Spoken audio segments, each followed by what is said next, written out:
detrás del mundo infinito que es la mente del hombre, entre las estrellas que cubren el cielo o en el perfil gastado de las viejas piedras, existen verdades escondidas, otra realidad que apenas vemos.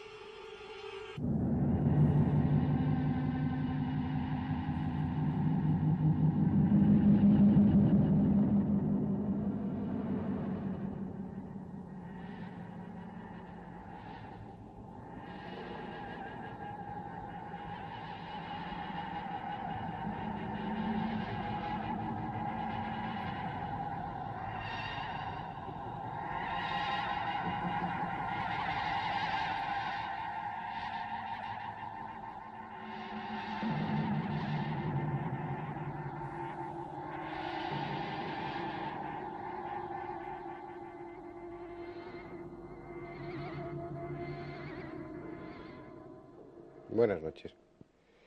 En ocasiones nos referimos a temas que, pese a su realidad, pese a ser estudiados concienzudamente y empleando a veces métodos que permiten objetivarlos, son temas demasiado extraños, fantásticos, a veces increíbles y que pueden parecernos o pueden parecerles a ustedes incluso falsos.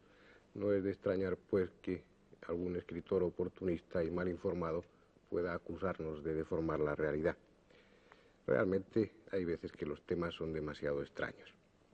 Esto viene a cuento porque esta noche, al menos en la primera parte del programa, vamos a tratar de un tema que es difícil de creer, lo reconozco. Ustedes serán, en definitiva, los que lo decidan al final del programa. Pero es un tema importante y que debemos tratar, no podemos eludirlo, pese a la dificultad que entraña. Un tema que, vuelvo a insistir, se podría calificar de increíble. Todos hemos oído hablar de las maldiciones. Puede que más de uno hayamos maldecido en alguna ocasión, pero yo les aseguro que si lo que los ocultistas afirman es cierto, yo al menos me abstendré en el futuro de lanzar maldiciones a nadie. Los medium realmente avezados, que tienen capacidad para ver el aura, aseguran que los pensamientos son algo más que entidades abstractas, que cuando los pensamientos tienen determinada intensidad, tienen determinada fuerza, se desprenden como una especie de algo vivo que se rodea de parte de ese aura al salir del cuerpo y que toma entidad propia con una forma y unos colores que son característicos de cada tipo de pensamiento. Si hablaba de antes de las maldiciones es porque, según los ocultistas, según estos videntes, las maldiciones, cuando son tales, cuando son auténticas, claramente intencionadas, son una de las formas de pensamiento más poderosas, más fuertes y que incluso llegan a rodear como una especie de halo de energía negativa a aquella persona a quien ha sido dirigida la maldición.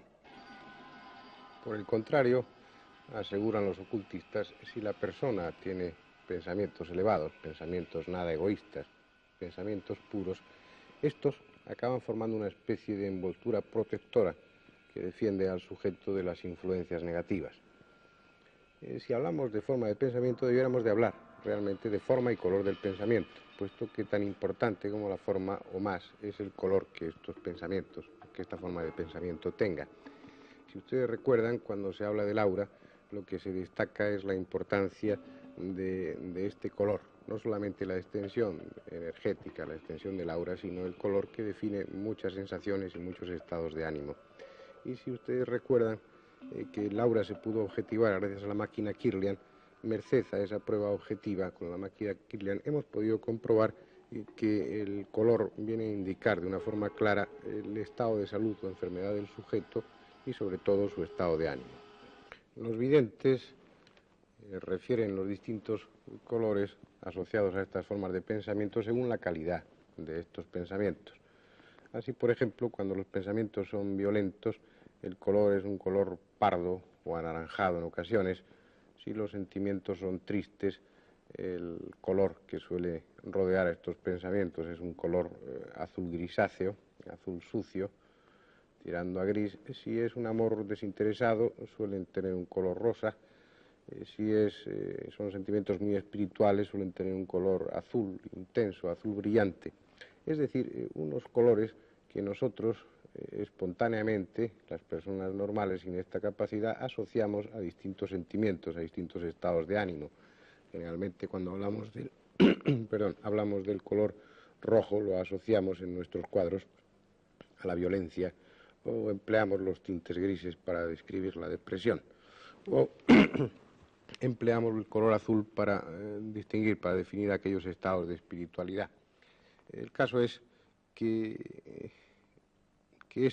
todo esto que aparentemente es difuso, aparentemente es difícil de demostrar. Los artistas asociados a los medios y siguiendo las indicaciones de estos han dibujado toda una variedad enorme de formas y color del pensamiento puestas en función, por supuesto, sobre los informes exactos y el control que han tenido sobre estos dibujos los videntes.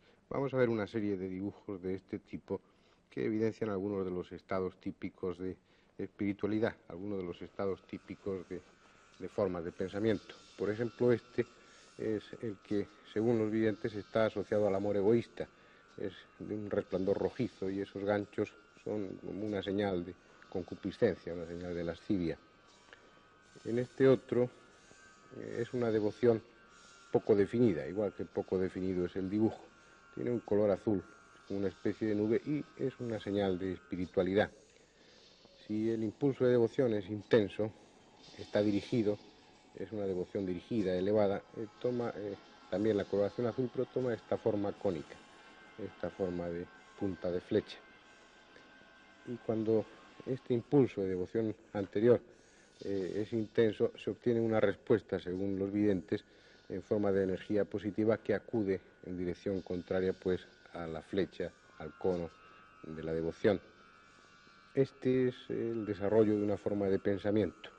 Tiene un color amarillento y significa, o tiene el sentido, está asociado a ese dar vueltas a las cosas, tal como expresa el dibujo. Este otro es la ambición de poder. Tiene un color anaranjado y esa especie de ganchos, como sucedía también con el amor egoísta. En cambio, la ambición, cuando está vertida hacia uno mismo, cuando uno es avaro, cuando uno es avariento de cosas, es una especie de globo que rodea a la persona y que tiene un color gris parduzco.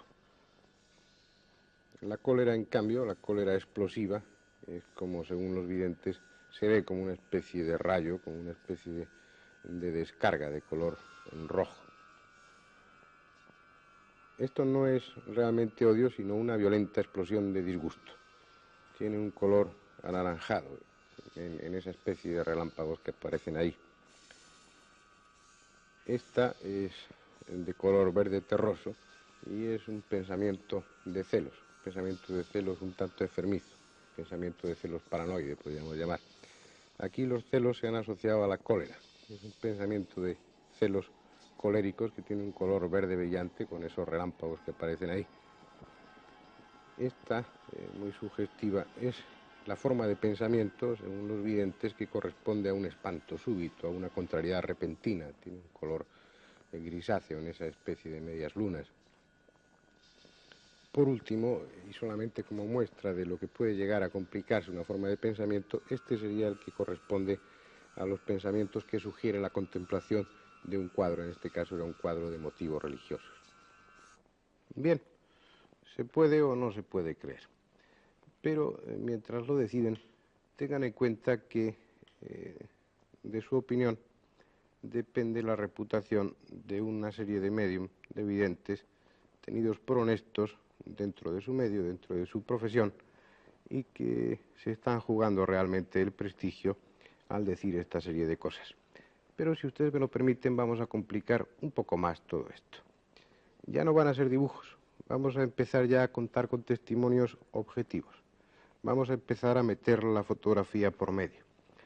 Ahora les enseñaré un par de diapositivas que están obtenidas por un medium conocido, Rogen, y este hombre, concentrándose ante película virgen, ante placas que no estaban usadas, placas vírgenes, con el pensamiento altera la composición química de la emulsión y obtiene una serie de imágenes. Una serie de imágenes que están realizadas con un control bastante riguroso y en las que ustedes no podrán lamentablemente apreciar el color, pero que servirán de pie para una serie de imágenes que después le mostraremos y que aún son más demostrativas, aún son más convincentes. Piensen de todas maneras que estas diapositivas se han realizado con un control bastante riguroso, con todo ese control que ustedes se hubieran impuesto y algún control más con toda probabilidad. Vamos a ver, por ejemplo, esta primera diapositiva, que es una fotografía obtenida cuando Röntgen se concentró en un estado de irritación intenso. Y esta otra, esta última, la más llamativa y la más dinámica de las dos, que corresponde a un estado de Röntgen en el que se encontraba, como él mismo definió, en alegría y éxtasis. Es aceptable cualquier clase de reparos. En definitiva, las experiencias de Röntgen no están muy difundidas y tampoco todos los parapsicólogos las admiten. Sin embargo, vamos a seguir complicando un poco más las cosas. Vamos a poner aún más en aprieto su capacidad de creer, puesto que vamos a entrar en un terreno mucho más sólido, en un terreno rigurosamente comprobado.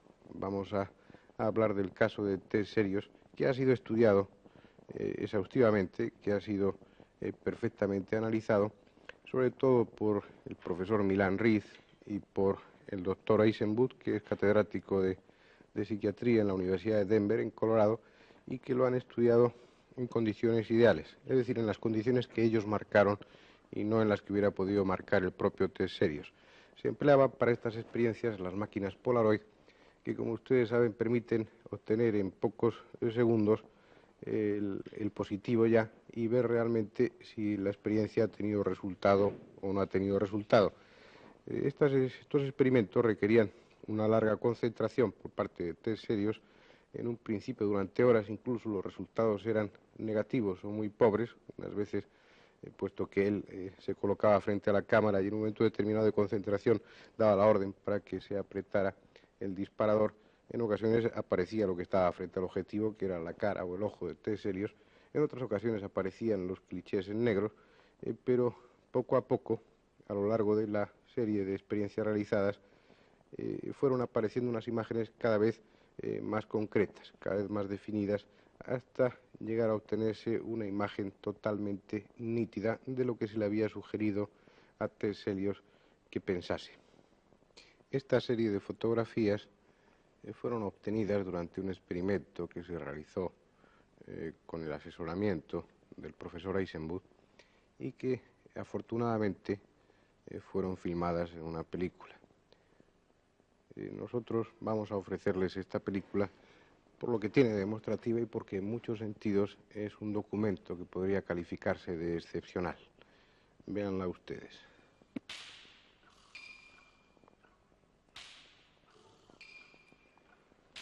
Esta película, que se realizó, como les decía en un principio, en Denver, en Colorado, con el control del profesor Eisenbud, fue realizada la experiencia utilizando cámaras Polaroid. Aquí ven ustedes como la cámara Polaroid es cargada con unos negativos que previamente han sido controlados. Test serios utiliza, no siempre, pero en esta ocasión sí lo hizo, lo que él llama el dismo. Dismo, que es un tubo de cartón negro que le sirve como una especie de objeto para concentrarse mejor en la imagen. Se dispara enfocando la cámara a la cabeza de Ted y cuando éste hace una señal suya diciendo que está ya suficientemente concentrado y al máximo de su energía, se aprieta el disparador. Se le había sugerido que debía de concentrarse en la imagen de un hombre primitivo, en la imagen de un hombre del pasado.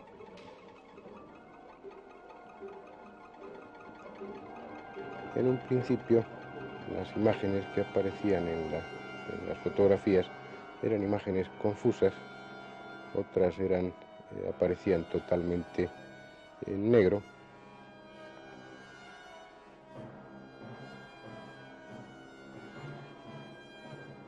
Y aunque este resultado era en un principio, durante la primera parte del experimento, muchas veces negativo, al cabo de casi 2 horas empezaron a aparecer imágenes con algún sentido.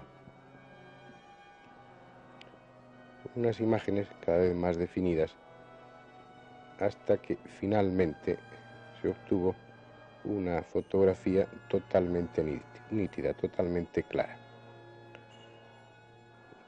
Una fotografía del pensamiento de Terselius cuando éste estaba concentrado en una imagen, una imagen que se comprobó que correspondía a un cuadro que existe en el Museo de Chicago, un cuadro que Terselius había visto muchas veces, puesto que pasó su infancia en Chicago, y era esa la imagen que tenía presente cuando se estaba concentrando.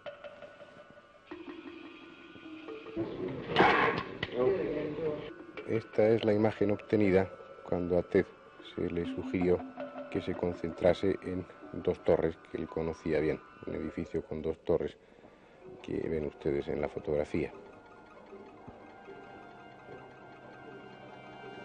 Ahora, a pesar de que Terselius estaba realmente cansado, se intentó un experimento bastante interesante, y era que Ted se concentrara no en una película fotográfica convencional, sino directamente en una película en la que se estaba utilizando para rodar las escenas. Ustedes verán cómo el objetivo recoge frecuentemente la cara o los ojos de Terselius, y en ocasiones, mezclándose con esa imagen, otras más o menos confusas. Imágenes que, aunque aisladas y pobres, representaban realmente lo que a Ted se le había sugerido que pensase. Una fábrica, los edificios de una fábrica, delante de la cual pueden ustedes ver parte de un camión o de un autobús. El resultado en realidad fue pobre si se compara con la experiencia que habían realizado anteriormente, pero es justo reconocer que Ted estaba ya muy cansado.